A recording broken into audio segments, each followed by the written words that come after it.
জাতীয় নাগরিক পার্টি এনসিপির দেশব্যাপী চলমান পদযাত্রা কর্মসূচির আজ ২৭তম দিন। এই উপলক্ষে পার্টির কেন্দ্রীয় নেতারা আজ নেত্রকোনা ও শেরপুর জেলায় সফর করবেন।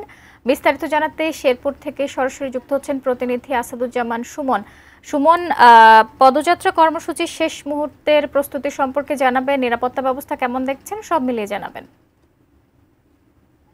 ধন্যবাদ আপনাকে। আসলে আমরা আজকে যে এনসিপির ২৭তম পদযাত্রা সেটির আজকে কিন্তু সকাল থেকে শুরু হয়েছে। সেটি নেত্রকোনায় সমাবেশ করবেন, তারপর আসবেন শেরপুরে। আমি এখন শেরপুরে আছি। আমরা দেখছি যে সকাল থেকেই কিন্তু এনসিপির যে এখানকার স্থানীয় নেতাকর্মী রয়েছে তাদের মাঝে এক ধরনের উচ্ছ্বাস আমরা দেখেছি। তারা কেন্দ্রীয় যে তাদের নেতারা রয়েছে তাদের জন্য অধীর আগ্রহে অপেক্ষা করছেন। এবং আরেকটি বিষয় জানিয়ে রাখি যে শেরপুর শহর কিন্তু ইতিমধ্যে এই ব্যানার ফেস্টুনে ছেয়ে গেছে। বিশেষ করে যে শেরপুরের যে প্রবেশদ্বার যে সড়কটি রয়েছে এই সড়কের দুই পাশেও কিন্তু এনসিপির বিভিন্ন নেতৃবৃন্দ তাদের এই কেন্দ্রীয় নেতাদের স্বাগত জানিয়ে বেশ কিছু ব্যানার ফেস্টুন টানিয়েছে। আমরা দেখেছি যে এই সকাল থেকেই কিন্তু উপজেলা থেকে এবং শেরপুরের যে প্রত্যন্ত গ্রাম অঞ্চল রয়েছে সেখান থেকেও কিন্তু নেতাকর্মীরা আস্তে আস্তে এই সভাস্থলে আসতে শুরু করেছেন।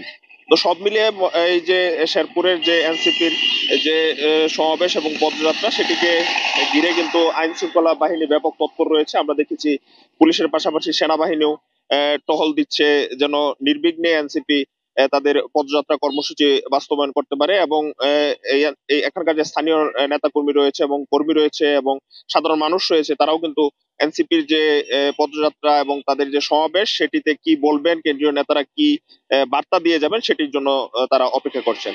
তো শেরপুর থেকে এই ছিল আমার কাছে এনসিপির পদযাত্রার বিষয়ে সর্বশেষ।